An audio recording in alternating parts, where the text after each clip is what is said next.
Who do you think is the best big man in the league? Would you go Embiid or AD? The answer is Joel Embiid. He's, at this moment, the best player in the league this season. That's why he's the front runner for MVP. Never mind the fact that he's averaging 30 and 11 with a block and a half and almost a steal and a half a game. That he's shooting 40% from three and taking a bunch of them. That he's shooting 85 from the line. All the numbers are there on offense, which is why he's leading the league in PER, why he's been the best offensive player in basketball this year. I think arguably he's also been the best defensive player in basketball this year. There's no answer for Joel Embiid. There's no answer for him anymore. He's hitting outside shots and he's posting up, and what can you possibly do? And he's really more of a true big man than anyone. Joel Embiid's the kind of big man whose game translates to any era, obviously including this one. Here's a shock for you, okay? Stephen A., listen to this. Do you know in history who's averaged the most points in history per 36 minutes for their career? Because Michael Jordan, of all retired players, is number one. Kobe Bryant's on the list, so is AD. Kevin Durant's high on the list. James Harden, all the guys you'd expect. But Jordan, of course, as you expect, number one. Points per 36 minutes for his career. When Joel Embiid dropped 50 the other day, guess who was number one all-time career health? Points per 36 minutes. Joel Embiid. Just as a scorer, Stephen A., the dude is insane, and you know what? He's in shape this year. He's in shape. He's running the floor. He's defending, probably, I think, the best defender in the game. That's why he's the MVP right now. And right now, the best big man in basketball. He is the best big man in basketball right now. He is the front runner for league MVP honors right now. No argument there because Kevin Durant's been out. And obviously, he was my choice up until then. But I will tell you this. You know where I'm going, resume. And I'm telling you right now, I'm not going to pick him over Anthony Davis. Anthony Davis just was fresh off of finals, averaging 27 and 9. In the postseason, throughout his career, he's averaged 29 and 11. Okay, this brother, this year right now, he's just shooting up like 29% from three-point range, so he was struggling. You know, you got a championship. Joel Embiid got swept in the first round of the playoffs. Anthony Davis stayed in that bubble for those 96 days and ultimately captured the championship, and then about 2 months later, had to come back and play. So we'll see as the season progressed, if he had stayed healthy, what would have happened. But in terms of their resume and Anthony Davis's versatility, it's not that Joel Embiid can't hit perimeter shots, because we know that he can.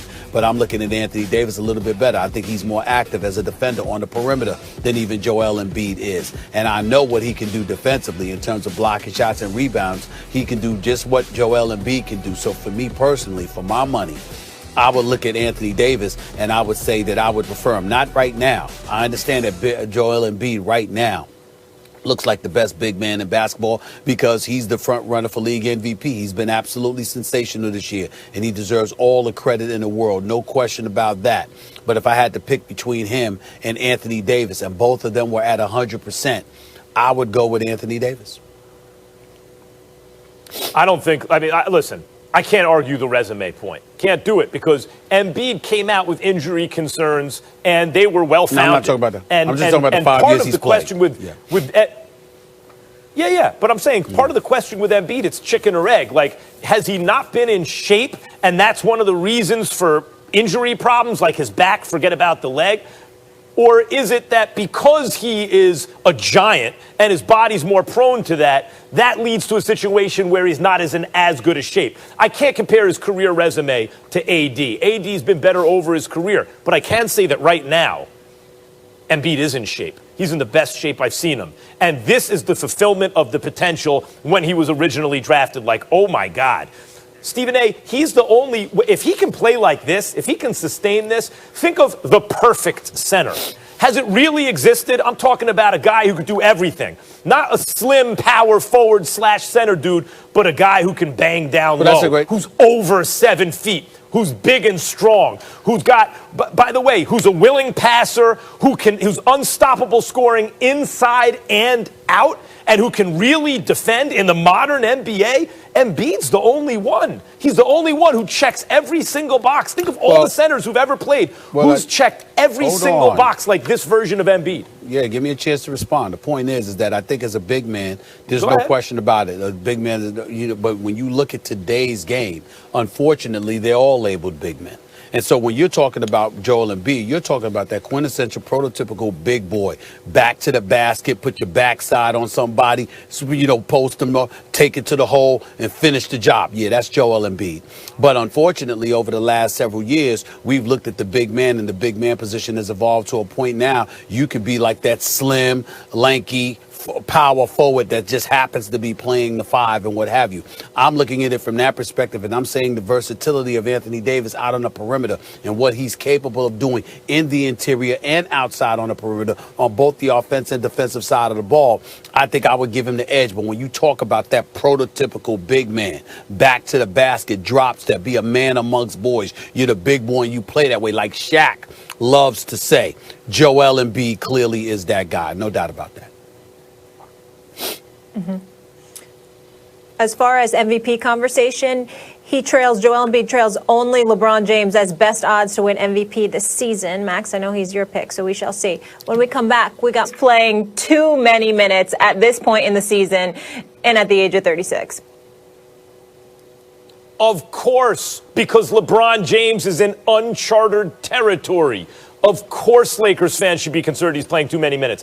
Dave McMenamin, who does excellent work on ESPN.com, go check it out. Since the start of the month, before the start of this month, LeBron James was averaging, I believe it was 43rd in terms of number of minutes played per game. That's not so bad. He's, a lot of great players play a lot of minutes. Understood. That's not top 10 or something like that. Lakers are doing fine. Since the start of this month, it's 11 games. Since the start of this month, he's leading the league in minutes played. Now, the reason that's an issue is because every single time LeBron James takes the court, he's setting a new record, sort of like Tom Brady in the NFL. No one has ever played at his level, having logged this many minutes, this many miles on an NBA court. Ever. Never. Not even Kareem Abdul-Jabbar. It's never been done before. So every time he takes the court, we're learning something new.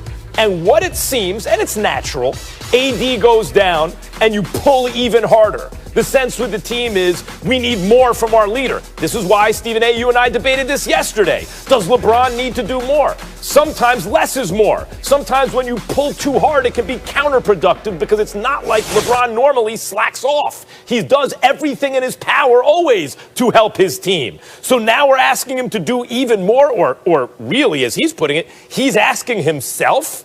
Not a good idea. Number one, because it seems the team and his own performance regresses slightly as his minutes go up. Understandable. And number two, knock wood, Stephen A., you want to avoid a catastrophic injury. Given the number of minutes this dude has already played in his career, given the fact he never really has an offseason because he plays in the finals every single year, given his usage rate and everything he has to do, not to mention his off-the-court responsibilities, which are more than any superstar in any league on the planet Earth.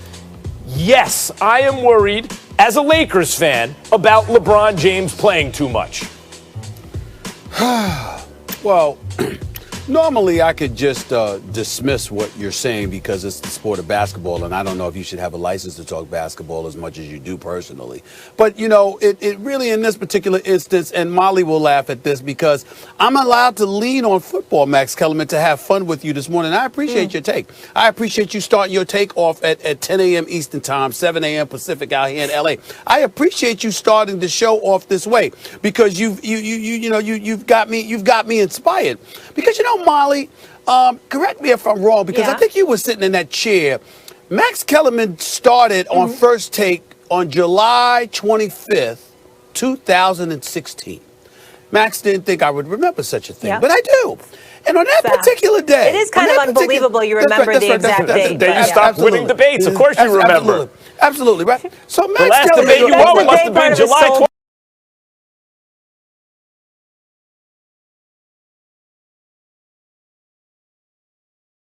died. Max, hold on, don't Part interrupt me. Part of him died that day. I did not interrupt you, Max. I did not interrupt you. And of course you win debates because you take 9 different takes, so 9 different sides. So that's how you ensure that you don't lose. But here's the deal. Only seems that Max, way, brother. July 25th, 2016, that was the day that Max Kellerman said that Tom Brady was over a cliff. Said, or would be in short order within the next 18 months.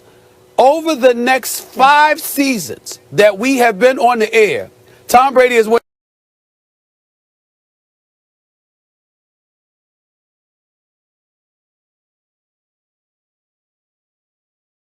to four Super Bowls and won 3.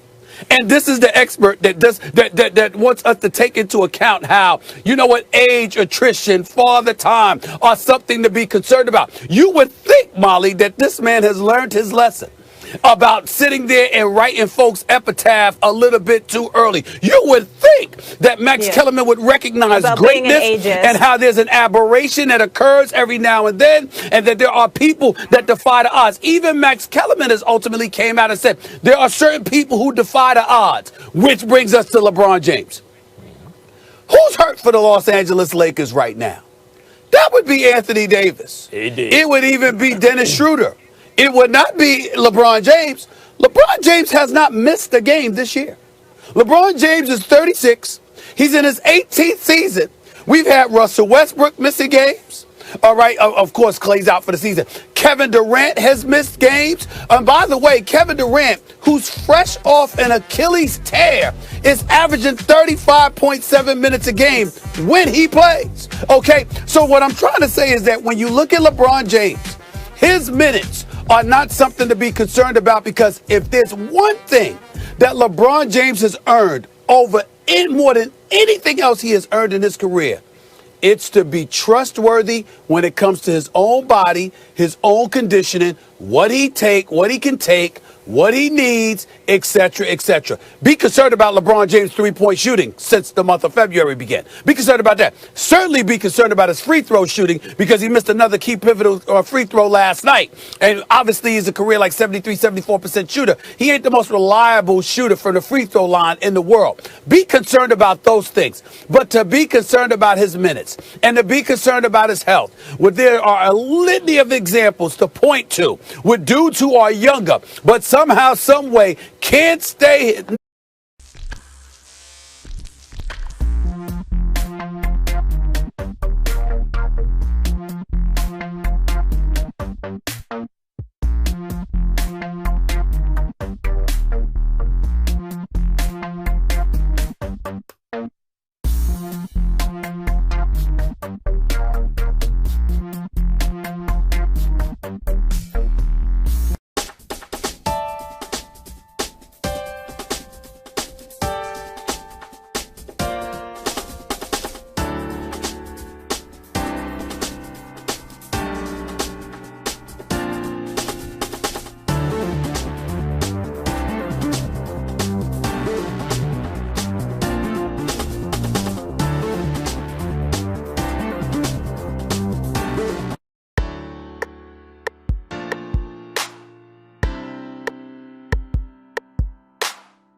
Nearly as healthy as this guy continues to stay throughout his illustrious career. Throughout it, I would say let's all pump the brakes, relax. If LeBron James says he's okay, he's okay. If he says there's a reason to be concerned, then we need to be concerned. He has earned that because his reputation, his history, and his resume demands it.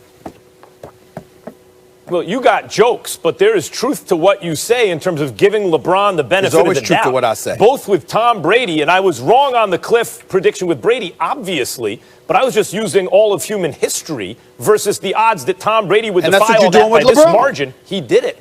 And that's what you're doing with LeBron. Yes. That's right, and LeBron has already done something like what Brady is doing, but that doesn't guarantee the future. Let me give you a couple examples. Let me give you one notable example. The last Lakers great on this level was Kobe Bryant. Kobe Bryant also straight